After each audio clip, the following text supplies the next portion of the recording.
My name is Nick McCreary. I work in our sustainability division with Amber. The majority of my work focuses on our municipal practice, so I work with communities, federal government, state governments on ESG and transition planning, greenhouse gas inventories, and stuff like that. But I have had a lot of experience within our reporting space, so I can talk at a pretty high level and in some detail about the demands for suppliers and then our strategies for approaching those. If there's one thing that you take away from my talk here today, it's that in the bolded orange font. Companies are now accountable for their ESG activities, which is a big departure from 5, 10 years ago, even a couple years ago. So what this means is companies need to have more and more focus, attention, and time spent to developing their ESG programs and reporting out accurate data to regulators and investors. So let me contextualize this a little bit. ESG reporting has rapidly evolved, as I'm sure you know, over the past 5, 10 years. 10 years ago, the only organizations that were doing any sort of ESG reporting at all was on a completely voluntary basis because companies internally felt that it was important or for various other reasons. As of recently, that has rapidly increased due to growing investor demand. And really what drove this was investors and companies wanted to understand the exposure of an organization to the impacts of climate change because there are real financial impacts from the changing climate. But very recently, as in the last year or two, these expectations have grown into regulations, which is really driven by these three drivers that I have up here on the screen. So the first one being the most significant of the drivers is that there's been a global shift towards ESG regulations rather than ESG requests or voluntary measures. And this really applies a layer of liability to the ESG reporting that your organization is doing. And additionally, investor demand has not diminished. In fact, it has increased because investors care more and more about how organizations are impacted by a changing climate. Because climate change, like I said, has financial implications, and that's what investors care about. And then lastly, customer expectations and demand has continued to increase as well because of a combination of the first two and greater transparency around the issue of climate change. One other thing I want to make very clear here is that this is not an isolated trend geographically. This is a global development. So what this map intends to show is any of the nations that are in this lighter blue already have in place disclosure requirements that require organizations that operate within their boundaries to produce what's called a TCFD aligned disclosure, meaning TCFD is a framework in which you can report your ESG activities through. And these countries are requiring that organizations report through that TCFD aligned disclosure process, and there is a liability associated with those reports. Additionally, I wish that there's a little bit more clarity on this map because California by itself should also be highlighted in light blue because of recent state level legislation that was passed there requiring companies that operate within California to have a TCFD aligned report. So what does this mean for organizations that are required to report their ESG activities? Because of these three drivers, there's two things you need to focus on. One is establishing a cohesive and credible sustainability strategy and reporting accurate data that comes out of that strategy.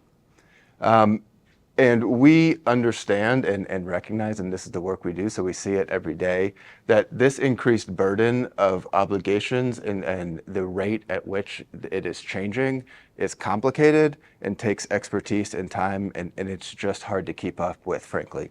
And so what I want to use the rest of my presentation here today is to give you a very high-level overview of how we approach dealing with this changing environment and the new emphasis on the liability associated with ESG requests. Any questions before I jump into our approach? Great. Okay. So at a very high level, we look at this in three phases. You could think of it sometimes in four, but I'm trying to keep it high level in the 15 minutes I have. We'd be happy to talk with you more if you want some details. But really you have your inputs, how you're processing those inputs, and then the expected outcomes from that process. And I'm going to go through each of these over the next couple slides.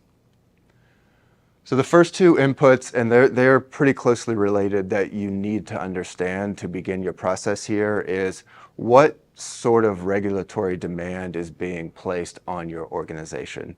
So this is going to vary organization by organization depending on what sort of processes you use, where you are selling your products, where you are operating.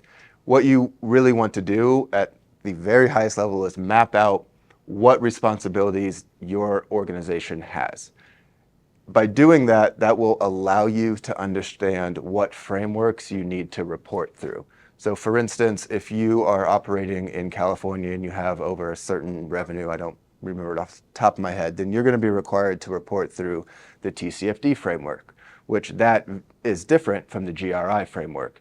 And understanding where and when you need to report those can get complicated, but it needs to be the first thing you do before moving forward, because each of those different frameworks has different data collection requirements, reporting requirements, different metrics that you need to be looking for and reporting on in a certain way. I called out at the bottom, there's still a couple frameworks that are your most standard. I've listed them out there. And one thing we hear about a lot is like, is there any sort of development towards a universal framework? So you just report everything through one process. And the answer is no, right now there is not. I know there are organizations working towards that, but the short answer is it's really complicated to do because climate change is really complicated, and how organizations deal with climate change or impact climate change is very complicated. So being able to hone that into one reporting process would be quite difficult. But one thing that we are seeing through all of the processes is that they are standardizing around quantitative reporting and having accountability for the actions that your organization is saying that you're going to do. The next two inputs I want to discuss are stakeholder expectations and business model and positioning. So you need to understand what, not just the regulatory environment that you're situated in, but also what are the expectations of your stakeholders. And that can include a variety of individuals or other organizations, like your employees, the communities that you work in. Who are your suppliers? Who are your customers? Are they providing any sort of requests to you? And your shareholders. So what are the investment requests that are coming in? And this is going to, again, vary company by company. So this is very important to contextualize for your own organization. And then you really need to bring all of these together in the same room and engage them as a package rather than piecemeal, because there's going to be synergies that you can take advantage of by thinking of this as a holistic task rather than here's what we need to do for investors, here's what we need to do for this customer, here's what we need to do for this supplier. Working together can help you streamline the process. And next, if you're going to be required to integrate and develop an ESG process, how will that be able to integrate into your business model and create a long-term value? Really, ESG is designed to do this, right? The process here is to position organizations so that they are better positioned to respond to a changing climate and the different regulations that creates. So using ESG to create value rather than thinking of it as a way that is decreasing your value or revenue. All of these need to be thought of first before you start processing with this data. Moving into the processing stage, stakeholder engagement is incredibly important. One thing that we do is we work with organizations to do is create a stakeholder engagement plan. And this really will give you the rationale and methodology for effectively engaging the various different stakeholders that you understood in the input process. And it will help you map out your value chain and identify the relevant stakeholders and prioritize their engagement effectively. This sort of overlaps with data gathering and analysis, but without engaging your stakeholders, understanding what data you need to analyze and gather, you won't be able to do this stage of data gathering. This is going to require working throughout different departments within your organization. Therefore, it's incredibly important to engage the stakeholders before gathering the data. And by during the data gathering process, you're going to find a bunch of gaps that you don't have, and that is where you can start integrating that into a sustainability process and practice that is continually improved year over year. This is a slide that I just want to call out that ESG, like many other things, cannot be successfully done if it's housed in an office or one department. It needs to be integrated throughout the organization and throughout the stakeholders of that organization. I was at a conference last week and the mayor of St. Paul was presenting, and the first thing he said is like, I know when, he was talking about cities, but he's like, I know when cities don't take ESG seriously when I walk into a room, and he was like, those are the ESG people over there. That's their office. That's not the successful way to do it. It needs to be integrated throughout the organization to successfully drive value and accurately report. Finally, I'm going to talk about 4 outcomes real quick that you can expect from a process like this. First is there will be established ownership of the different requirements on your organization. So what that means is you will likely have an ESG governance structure, but you will have individual owners throughout your organization that are responsible for ESG topics that are crucial to that area. So whether it's the supply chain, government relations, etc. You will also have a sustainability strategy where your actions meet the needs of your sustainability requirements. This is very important, much more important than it used to be in terms of the regulatory environment, because without a foundation of sustainability plan, you're not going to be accurately reporting results or being able to show improvement over time.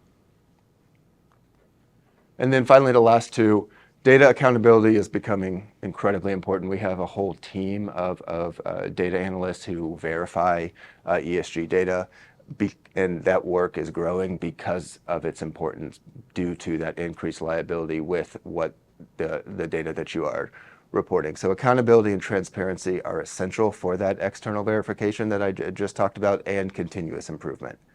And then finally, disclosing your ESG data. This is an outcome of this with the appropriate standards and frameworks. And again, this can get pretty complicated based on the multiple frameworks that you're likely going to have to present through.